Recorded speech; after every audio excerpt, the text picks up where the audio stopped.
of the DSP. As always, I'm your host, Josh, and this episode is brought to you by Great Lakes Discs.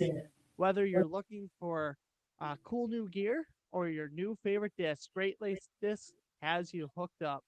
I made it super easy. Just hit the link in the link tree and start your shopping right away. Tonight's guest got my attention because I heard him on the Answer Man podcast as the highest rated left hand player ever. So I'm like, dude, I gotta get this guy on my show, and he agreed. So without further ado, I'll introduce himself, where he's from, and how he even got into disc golf. What's up, everybody? Big thanks to having me on the podcast. Really appreciate it. My name's Anthony Anselmo. I'm 19 years old.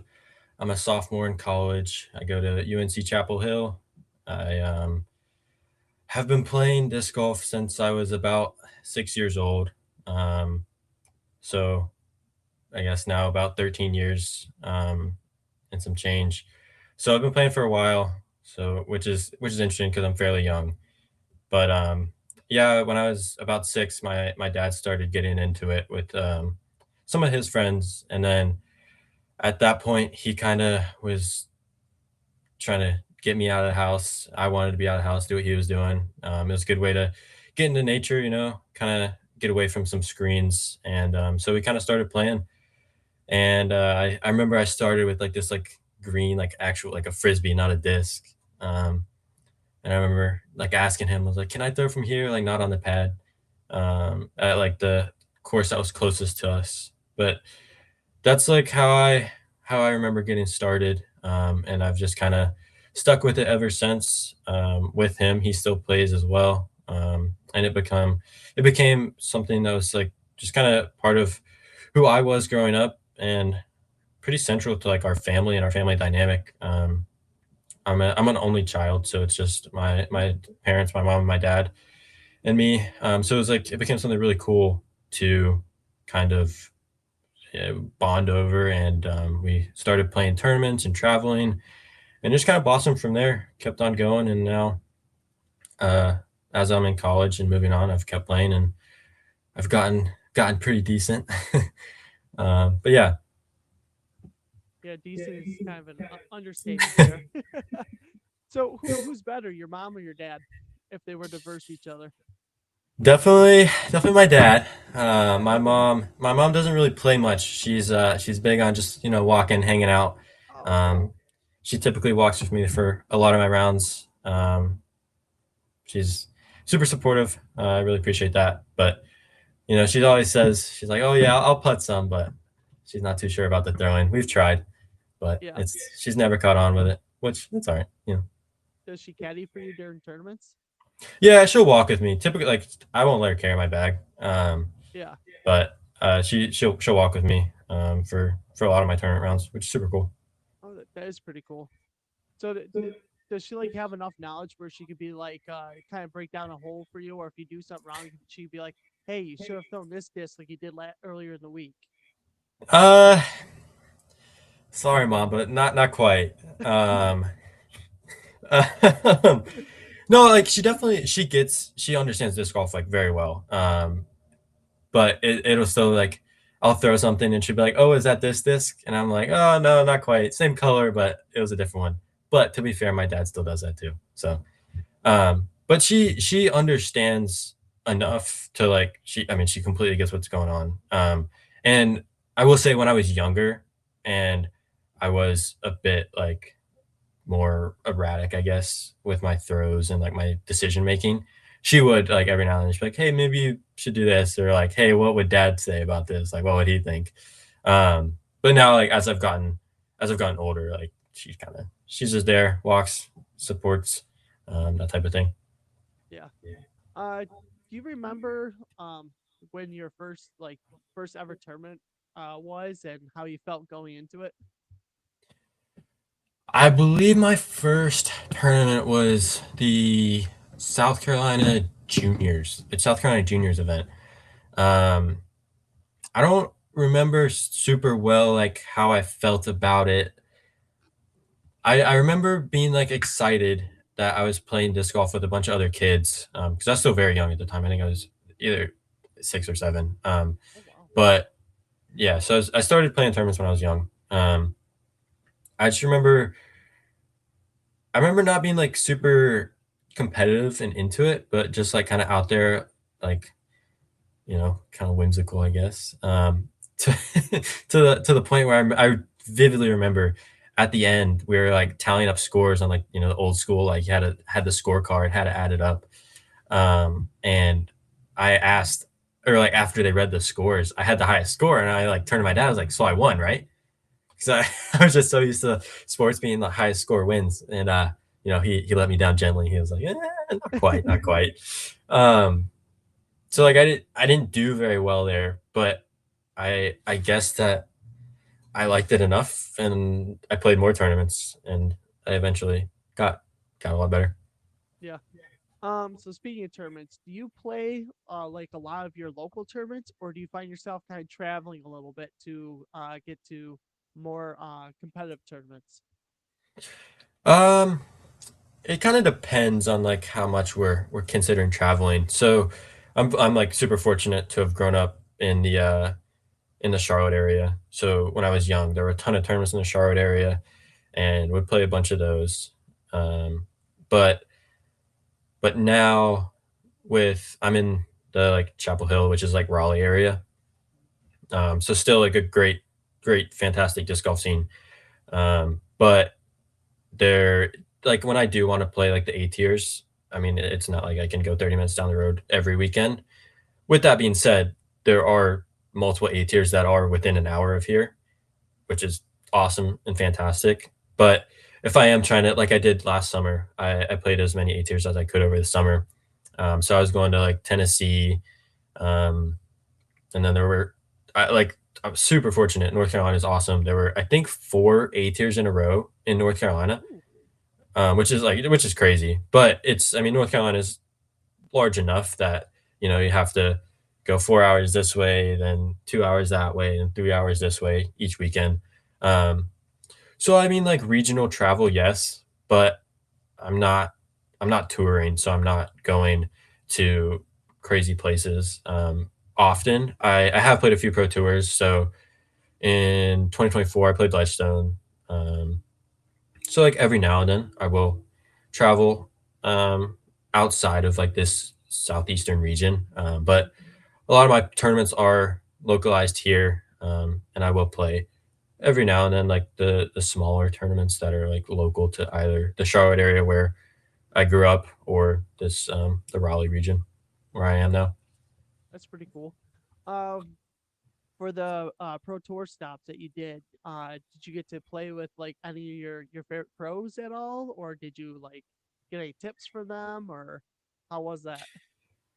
Playing, so I think I played my first pro tour in 2021, if I'm remembering correctly. It was Idlewild, and then I played there was a pro tour at North Cove in 2022 or three. Then I played Ledgestone. So I don't have a ton of experience on the pro tour. I've played a few, but every single one of those experiences has been like so cool, so awesome. It's very cool being around like the top level guys that you see on coverage, and being able to kind of be around them and kind of absorb some of their knowledge and whatnot.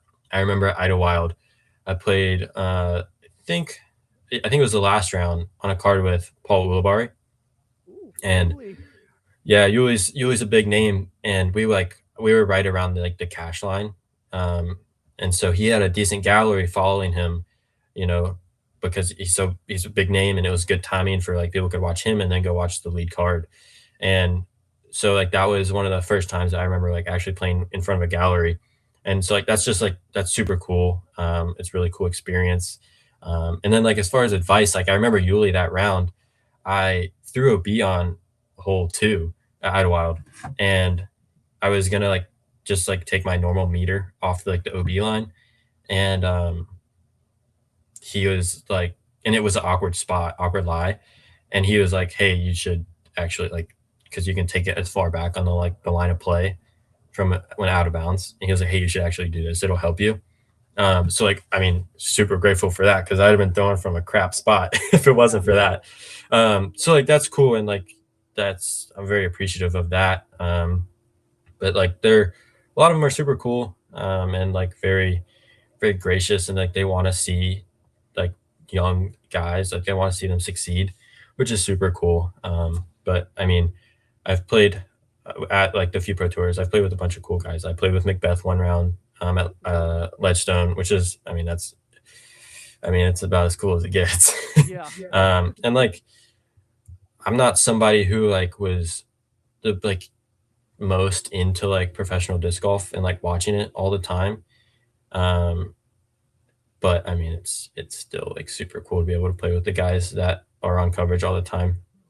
It's honestly, it's just a real feeling, and like it's honestly, it's kind of hard not to get some imposter syndrome when you're there playing with them. Um, I mean, it's like there's no way I fit in with these guys. These guys are crazy. They're so good.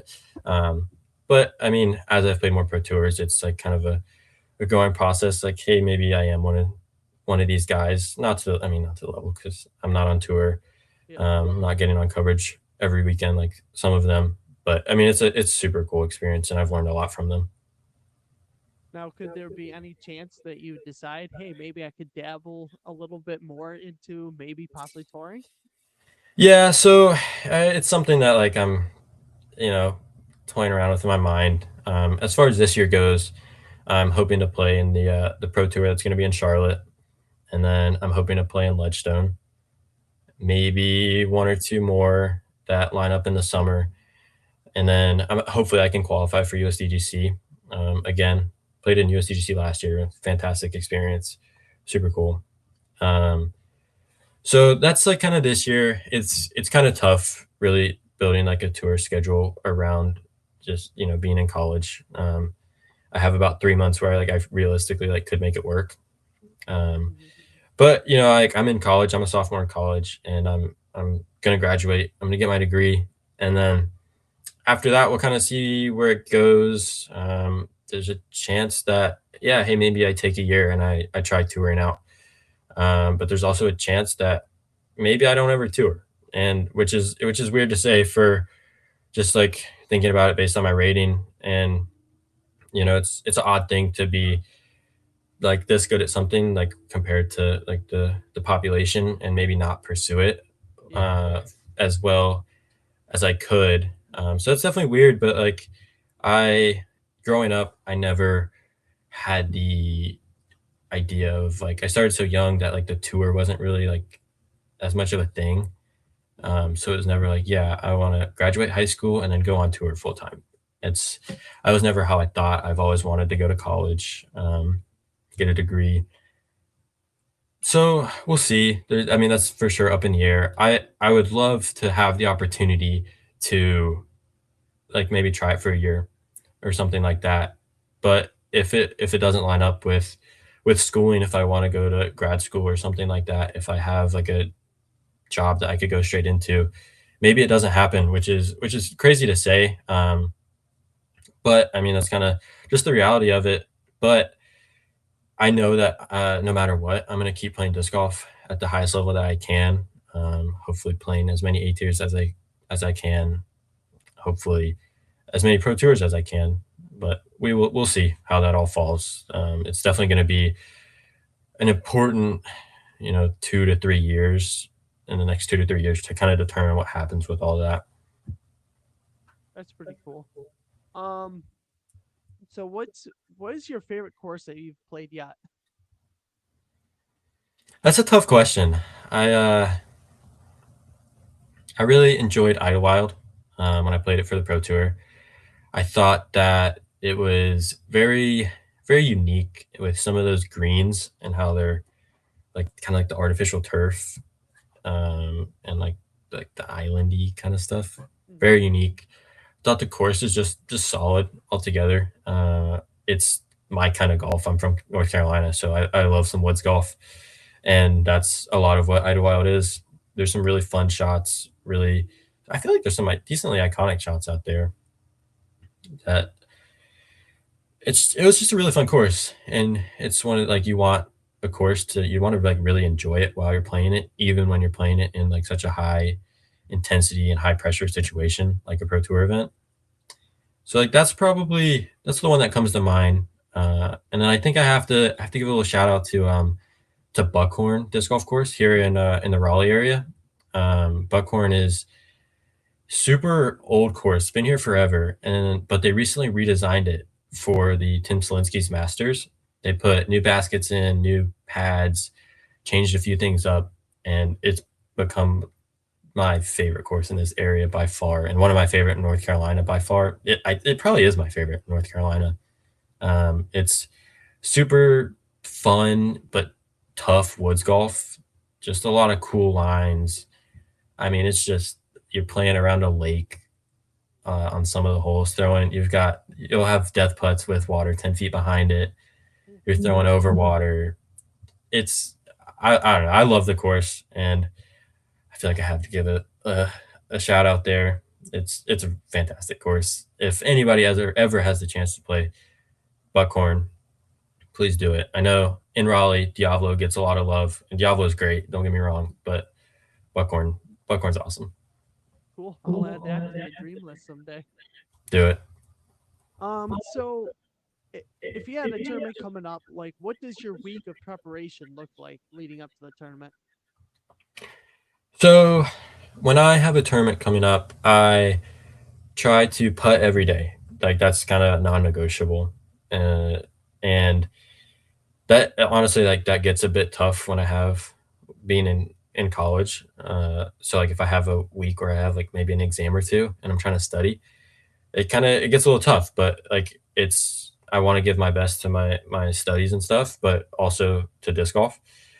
So it's like I kind of have to carve out time and really be mindful of when I'm going to go practice. But when I like over the summer, when I don't have as many responsibilities for school and whatnot, it's definitely putting every day. What I do like a putting kind of routine. So I don't have like a set number of putts I'm going to throw, but I throw 10 normal like stagger stance and 10 straddle from 15, 20, 25, and 30. And then if I have a number that I want to make from in at each distance, so 15 is all 10, 20 is all 10, 25 is 9 of 10. And if I don't hit it, I redo the set. So sometimes I get done and I only throw 80 putts or 90 putts. And other days, I don't know what the heck's going on. And I'm out there for like an hour. And at times it can be super frustrating. At times it's super rewarding because I'm getting through it really quick. But I think it's a really great way to kind of simulate a bit of that pressure. You know, when I'm at 25 feet and I've made 8 out of my 9 putts, and I have to make that last putt to be able to move on. I think that's really valuable for for practice, and I'm a big proponent of simulating pressure. Hmm. Um, because I'm somebody like I feel nerves like when I play, and I feel pressure, and I kind of I really enjoy that feeling, and I think that's why I like disc golf so much is because of that feeling I get when I'm competing. So just trying to simulate that in practice through that kind of stuff when I'm putting. And then as far as throwing goes, it kind of depends on the week. If I didn't have a tournament the week before, I'll definitely try and like throw at a course, go play a round or two, or maybe 2 to 3 rounds in the week leading up to the tournament. Um, or maybe it's I don't have quite as much time, or I played a tournament the week before, so I'm feeling fresh. Maybe one day I'm just throwing a bunch of upshots. Maybe I'm throwing into a net, or maybe I'm at the field because my throw doesn't feel great and I want to work it out a bit. But I think it's all about a few throws every day. And one thing about my game is I'm all forehand, um, which is very odd, but all forehand, and that like has caused me like some elbow issues. So I do have to kind of have like a bit of a pitch count on myself for the week. So it's about throwing enough each day, but not overdoing it. But so that I feel fresh when a tournament comes around. Um, But yeah, I think the biggest thing for me that I really try and hit if I know I have a tournament is putting. Um, Putting for me is if I don't do it every day, then it kind of like drops back and it feels funky the next time I try and putt. So that's something I really want to try and keep a feel for when I have a tournament coming up. Yeah. I'm forehand dominant as well, so I know the pitch count thing, especially when it's field Nice. work. I cap it. I'm like, all right, that Yeah. feels about good. No more. Yeah. It's definitely I mean it's kind of become something I've had to be really conscious of recently.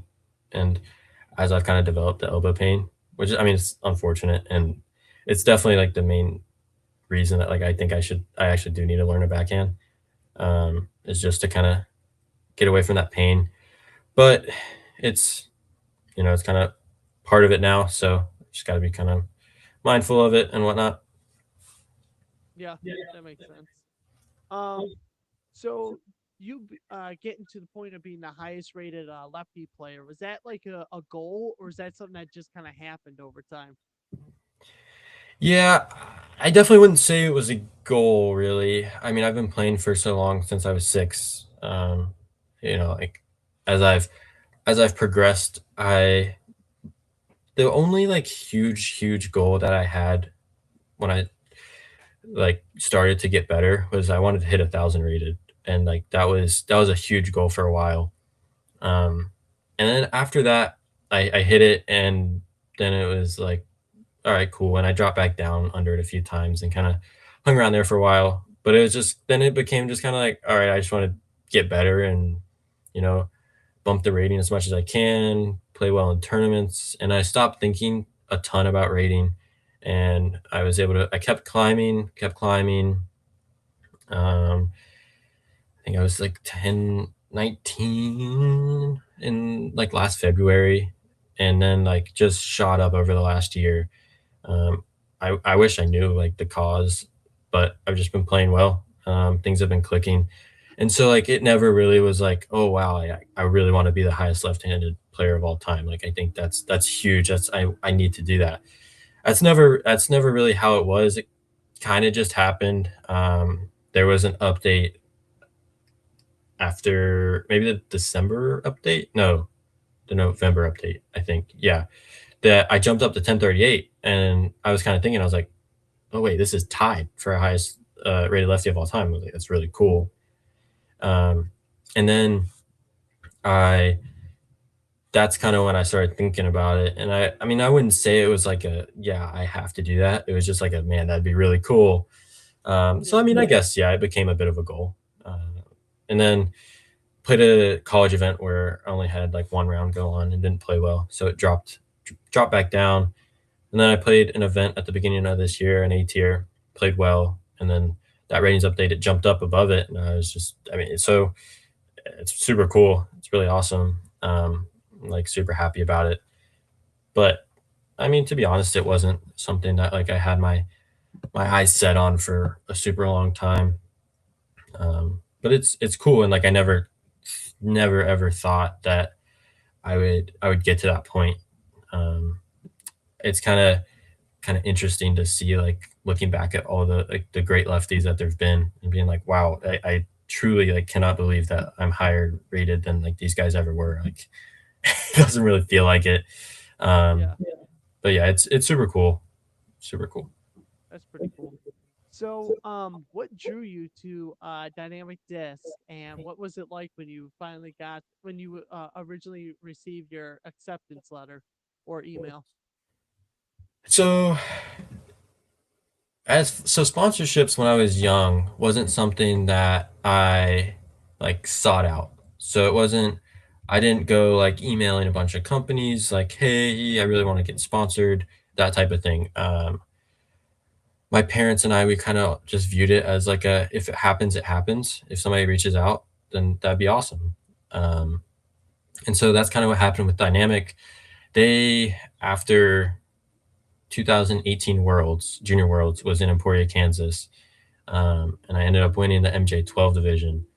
And about a, I don't know, maybe a week or so later, we got something from them. I can't remember. I think my dad might have gotten a call about it. And then so like I was kind of baffled. I was like, oh my gosh, like this is we've kind of always like talked like, hey, it'd be really cool if I got sponsored, but like, hey, it's actually happening. Like a big company like that's very well known, a big manufacturer wants to sponsor me. It's super cool.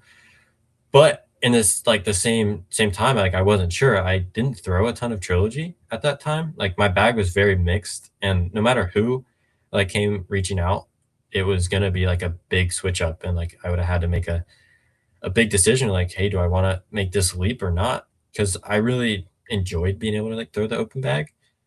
Um, but so I didn't accept it. Like it wasn't like immediate. Like, hey, yeah, we're gonna do it.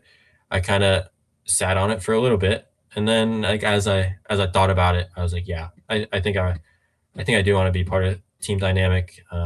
I really like dynamic and like what they were about. So accepted that offer, and I mean that was a great feeling. Super cool to become something like a part of that team. It's really like when you're young and you see like all these sponsored athletes, it's like really cool, and you're like, oh man, I want to be like that. So it was a really cool feeling being able to become a part of that and like a sponsored athlete, and being able to wear like the crown on the back. It's something super cool, and like I'm really proud to be able to do that. Um, and it was like a really fun process being able to try about a bunch of new molds when I was, I guess at that point I was 12 or 13. Hmm. I think I was 12, but got to try out a bunch of new molds. And one thing that the trilogy as a whole was super awesome about, and like still is that when I was that young, I was throwing a lot of lightweight plastic, and the trilogy has like a fantastic lightweight lineup.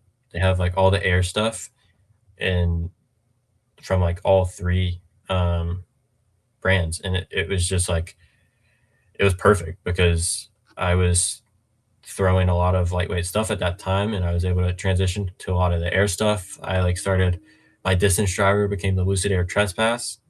That was the go-to for a long time.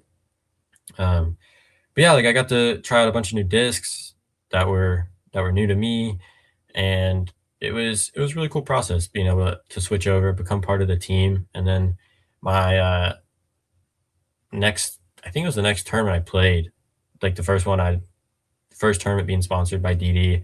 I shot my highest rated round ever, and I think it was a 1040 or something like that Oh wow. as a 12-year-old, I guess, in intermediate. So like that was I don't know. I guess proof's in the pudding.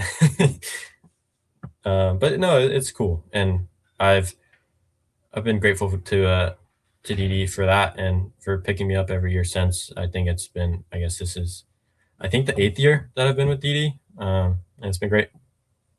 Nice. So speaking of discs, what's in your bag this season? So anybody that knows me knows that I have too many harps in my bag. I have four harps in the bag. I love them all. They're all great. So like harps are my go-to. I love the harp. Something new that I put in the bag last year that I hadn't tested a bunch, but just kind of really fell in love with it is the Supreme Fugitive. It's an overstable mid that's just super reliable. Has a decent amount of glide. So it's while it is like pretty overstable, it's also like kind of pushy. So it doesn't dump. It's not like a dumpy overstable. It really pushes and holds, and it's like very useful. And it feels to me like a just like a shorter felon. And so I've had a lot of success with that disc in the past year. I love that thing. I my flippy mids are Tersi, which are it's pretty random and obscure, but they're a really good flippy mid. Being forehand only, I have to have things that I can make go to the right, and that's it for me. Is the Tersis? It's a really good disc. I think super underrated. Honestly, if you like aren't don't have the fastest arm speed, I think it's a really good disc to really good flippy mid. And then as far as fairways, I love the Felon. Felon's my probably my favorite. Saki The bomb or normal? the first run, I can't remember if the first run or proto Saki Bomb Felons that have like the bit more glide. They're so good. They're just Yeah, everything I want in like a stable 9 speed. Um, it's super reliable, super good. Can do a lot of stuff with it. Love that disc so much. And then my main distance driver, always the Rive. Love the Rive. Um, Super good disc. I have a first run in my bag that's gotten really flippy now and super controllable. Then I have two others that are really reliable, good over stability, go far. Nice. So, I was looking on your Instagram page, and I clicked the link. And can you explain to people what the Worlds Within Reach is and what that's all about? Yeah, I'm super glad you asked about that. Um, so Worlds Within Reach is a scholarship fund that I have created. It was kind of an idea that got conjured up from my dad and I a few years ago. And then last year, I kind of started thinking about it, and I was like, "Hey, I think like this is very feasible and can make this work." Um, so over the summer and winter break, started like kind of really putting it together.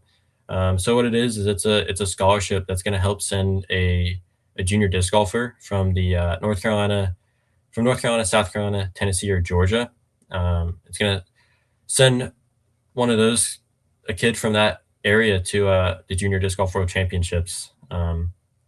That's those four states are kind of the where I play the most and where I played the most growing up. And then I just Junior Worlds when I played it from 2015 all the way through 2018. So it's 4 times. I think that's right. No, no, no. I think five. I think I played it 5 times. But it's just such a fantastic experience, and one that truly hope that like any junior who wants to be able to play has the ability to.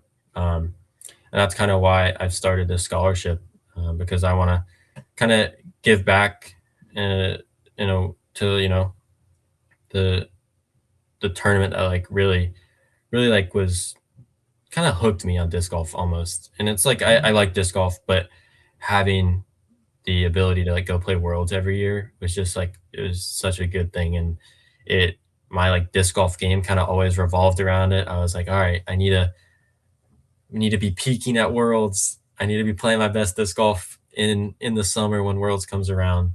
um so it's like it's just it's I mean I can't say enough how good of an experience it is. You get to meet kids from all over the country and even more so now over the world, and it's just super invaluable experience that I mean like it's I can't say enough good things about junior worlds as a whole. And the goal with the scholarship is just to kind of give back, give that experience to somebody, to a kid from the that region. Something that I'm super excited about. It's honestly probably what I'm most excited about in terms of like my disc golfing life. Like I can all the tournaments I play, that's great and that's fun and I love it. But I mean, I'm like super passionate about this and being able to make this work. And it's something that I hope can grow and continue doing over the years, and really build it into something special. That's really cool. I like that. Um, so as we're wrapping this up, you got any questions for me? How long you been playing? This will be going on to my fourth year. So is that like kind of COVID? Is that when you started? Post COVID a little bit. Post COVID? Yeah. Yeah. Nice. How'd you get into it?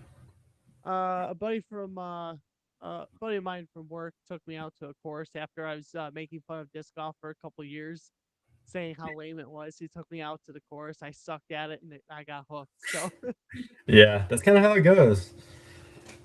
yeah, Yeah, you see it and you're like, oh yeah, that's super easy. I could do that.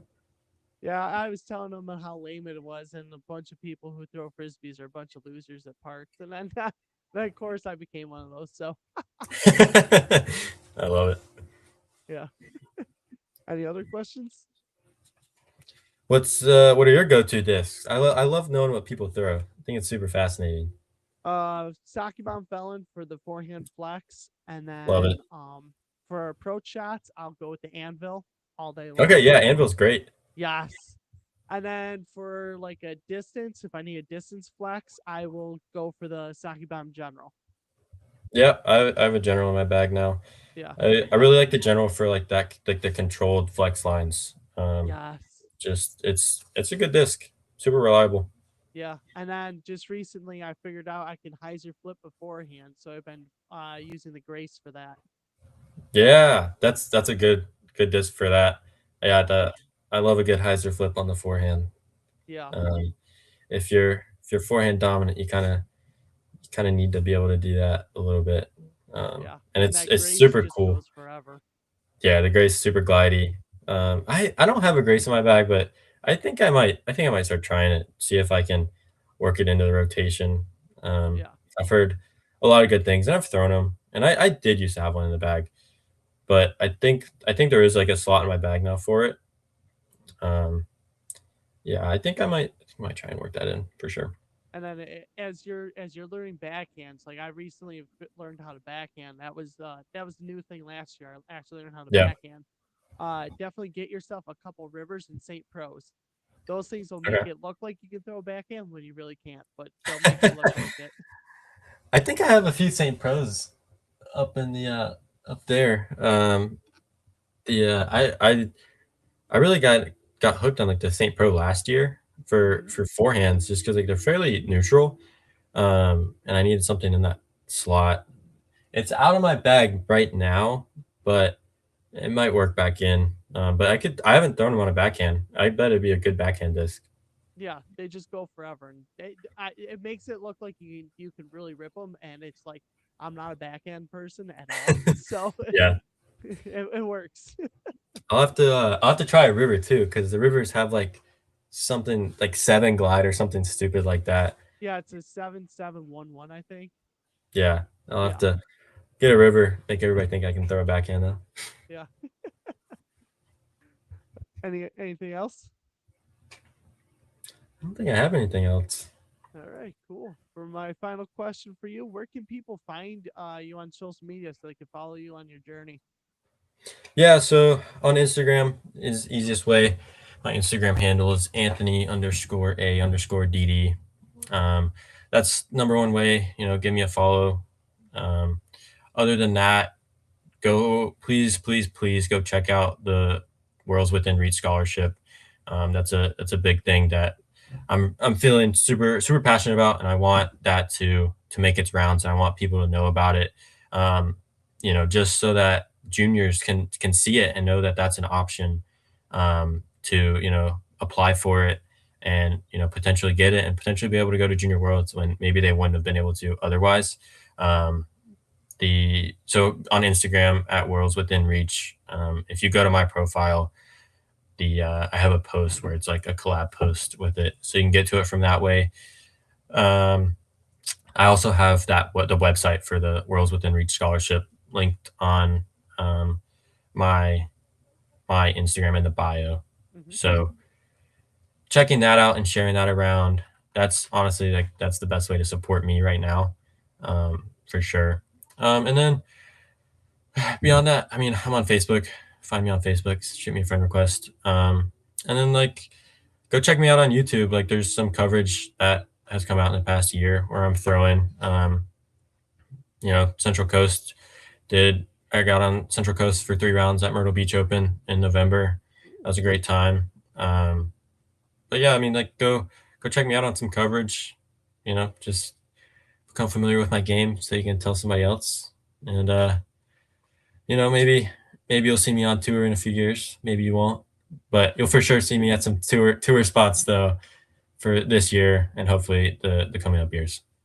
Yeah, cool. Well, thank you for coming on tonight. Thank you for having me. I appreciate it. Yep. Have a good night. You as well.